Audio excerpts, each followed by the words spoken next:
You know that I really approve of the colour wheel for learning, particularly, because it helps you to get your painting, a harmonious colour scheme in your painting working really well. So I believe that if you don't have a colour wheel, you should buy one, and you should use it, and not just put it in your bag and leave it there for 20 years, which is what most people do. You mean different than the one that you have us paint? Yeah, this is the same colour wheel. Exactly the same colour wheel as the one I have you paint. The only difference is I use 2 reds, I use 2 yellows, and I use 2 blues. Right. But all of the other colours are the same. So we should buy another one like that? Or No, you can use the one you've got. Oh, good. You can use the one you've got, but just understand that you need to know a little bit about, combinations. Okay, we've talked about analogous colours before. We've talked about complementary colours before. Everybody's familiar with those, right? Analogous, complementary. Today we're going to talk about split complement colours. These are colours that are complementary but a little bit more. So they're colours that are on the other side of the colour wheel from the complement, on the other side of the triangle from the complement. So basically, it's the 2 colours that are next to each other on the complement. Next to the complement. One on either side. I can't talk today. One on either side of the complement. So if I point my triangle, this triangle of the colour wheel, to violet, the 2 colours that would be split complementary colours to violet would be yellow-green and yellow-orange. Oh. Okay. Now this gives us just a little bit more colour interest than just the complement, because we're working with another tone on either side. So it gives us a little bit more interest. Okay. When you look at this painting, what do you see? You see violet. Mm-hmm. And then you see yellow-green, and then you see yellow-orange. Where's the yellow-orange? In the basket. Oh, I thought that was sienna. Look at these colours. Don't you see those colours in the basket? Mm-hmm. You see a little green too, because I mixed them up a bit. But you see those colours in the basket. You used them a little bit in the grapes as well, did you not? I did. Actually, I used a red violet in the grapes. You're allowed a little bit of license as far as, staying within these parameters. But the colour wheel allows you to pick colours that work together, where you might not know which colours work together. If you're halfway through a painting and you've got 2 or 3 colours in the painting and you're not quite sure what to add next, the colour wheel will tell you. You identify the colours you've got in the painting, it will tell you which colour will work with the colours that you've got going. So today we're talking split complementary colours. This is the narrow triangle on the colour wheel. And when you're using a triangle on the colour wheel, when you're dividing the colours up into 2, 3 or 4 divisions, which is what we do when we use anything other than analogous or complementary colours, we need to think in terms of the amount of colour, amount of each colour in the painting. So my way of doing this is to say that the point of the triangle is the largest colour that you would use in the painting. This is the Papa Bear. Mm-hmm. Okay, Papa Bear colour. This is the largest amount of colour in the painting. Can you see purple? Mm-hmm. Purple is the largest amount of colour in this painting. That's the Papa Bear. Okay. And the white is not. No, the white is not. The white doesn't count as a colour per se. Right. Okay, so the next colour that we've got to work with is yellow-green, right? That's the Mama Bear, in this case.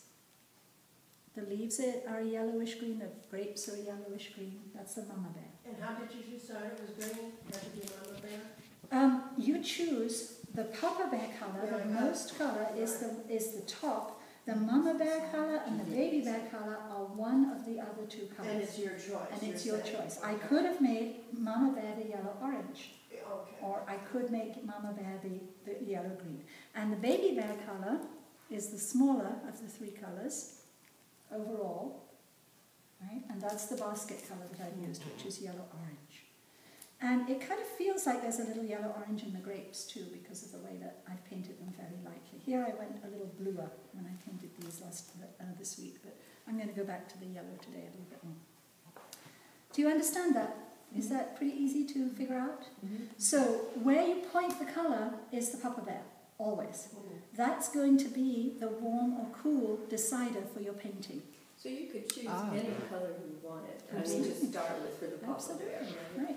If you want to choose red, orange for the Papa Bear, then your options to make that a split complementary colour scheme would be blue and green. All right. If you want to choose yellow-green. Then your options for a split complementary colour scheme would be red and violet. So like this one is green. What do you Yellow see? green. What do you see? Yellow-green is the... Purple thing. Do you think?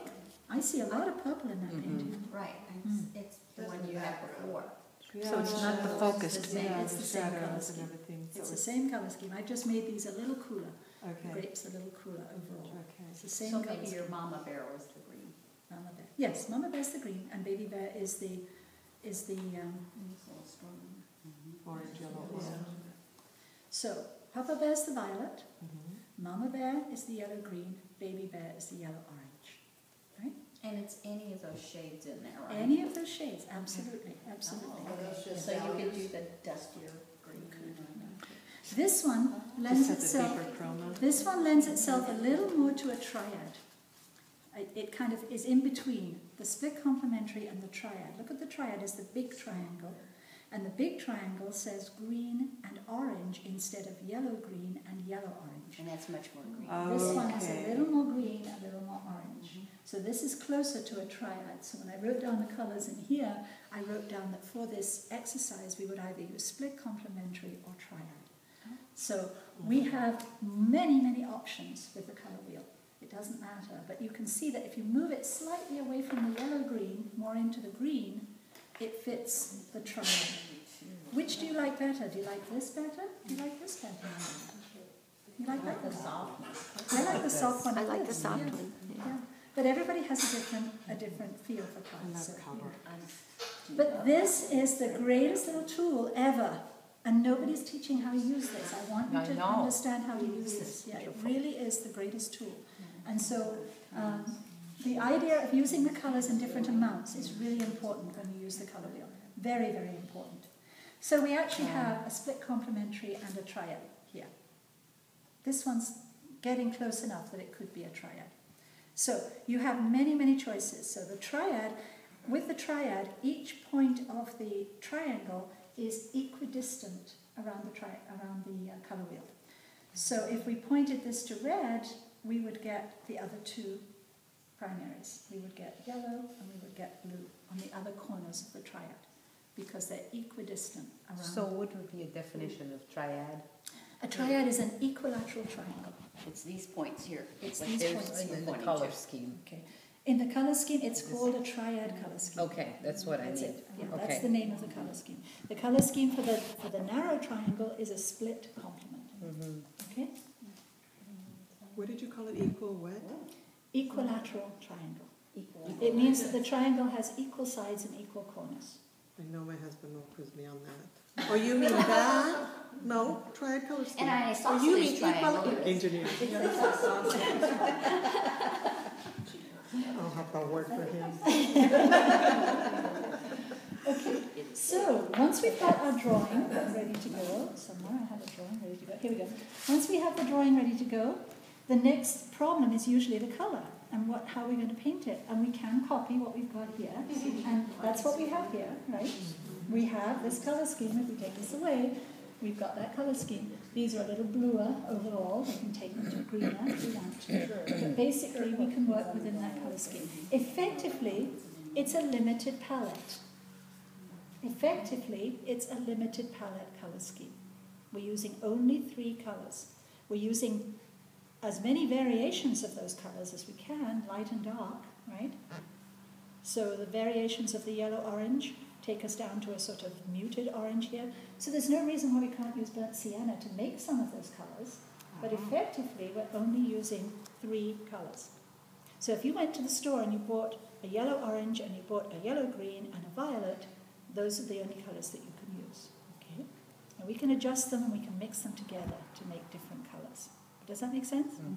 Much easier actually to think in terms of limited palettes when you think in terms of using the colour wheel, because that makes it simpler.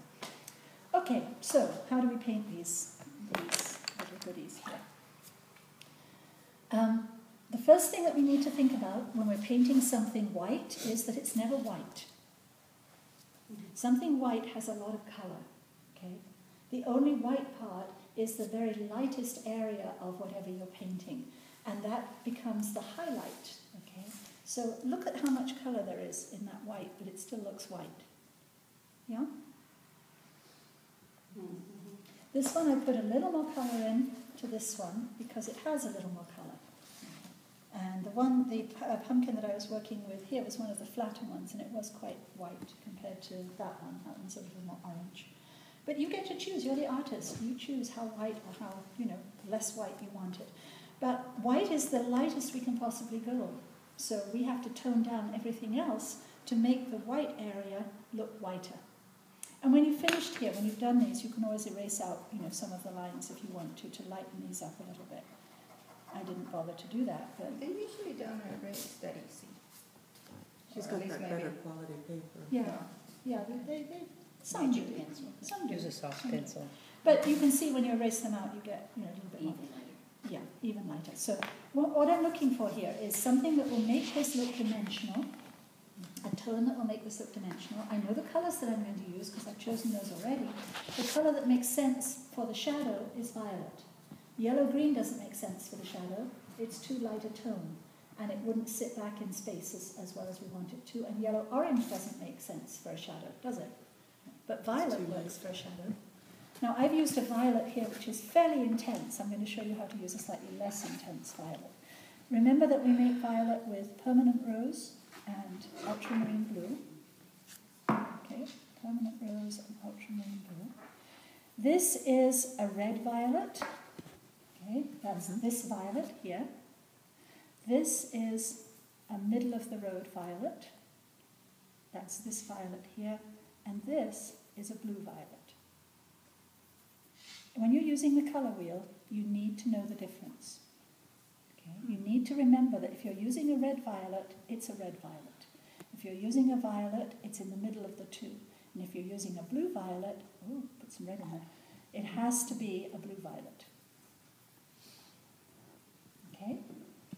So we're using violet today, which is kind of in the middle there. Right? So we can mix all of these together and hopefully get something that's in the middle. And everybody sees colour a little differently, but does that look like a middle-of-the-road violet to you? Mm-hmm. Okay, we'll go with that. That colour on its own is pretty intense, right? It's a good shadow colour, but it's pretty intense, isn't it? Right. So how do we make that colour less intense? Water, more water. Water makes it lighter, right? Water makes it lighter. That also helps the intensity a little bit because it lets more of the white show through. But how do we make the colour less bright? Complement. Right, exactly. So you add a complement. So you go to the other side of the colour wheel, and on the other side of the colour wheel from violet, there's yellow. Now, we've talked a little bit about this before. I don't like to add yellow to violet because I feel that it kills the colour too much. I feel that you lose the colour. Let me show you what happens when you add yellow to violet. Okay, it kills the colour. It kind of destroys it. But I prefer to add something that's already just a little bit muted. Guess what? Yay! You guessed, huh? I just bought an extra tube yesterday. Just because. Now look what happens when I add raw sienna, right? I lose a little of the intensity, but I keep the colour. Yeah. So I do believe that you should use the complement, but I don't believe you should use the direct complement if you want to retain the colour. Oh. Okay, because the direct complement of red to green, yellow to purple, or blue to orange will grey the colour down. That's what it does. It grays it. It grays the colour down. It neutralises it. That's what it's for. And if you want to just lighten it a little bit, or just take away a little bit of the edge of the colour, then something off to one side a little bit. Is, yes, off to one side of the direct Here, complement. Yeah, you wouldn't exactly. want to go here. No, you probably wouldn't want to use that. I'm using effectively a little bit of a yellowish yellow, an orangish yellow. All right. So that's my feeling about. What would happen if you did the green? Would that muddy it up? Yeah. I would think it would muddy it up. It's going to muddy it up. It's going to neutralize it, but not quite to the same extent. It's going to neutralize it in a different way. Oh, okay. Okay. This is a relatively warm tone, right, overall, and the green is a relatively cool tone overall. Right. So it'll have a We're little not bit more doing that. impact than this will. This is a warmer tone. Can you see how that's neutralized? It's taken away the edge. It's taken away that really bright intensity, and you can add as much of that as you like. So there's the difference between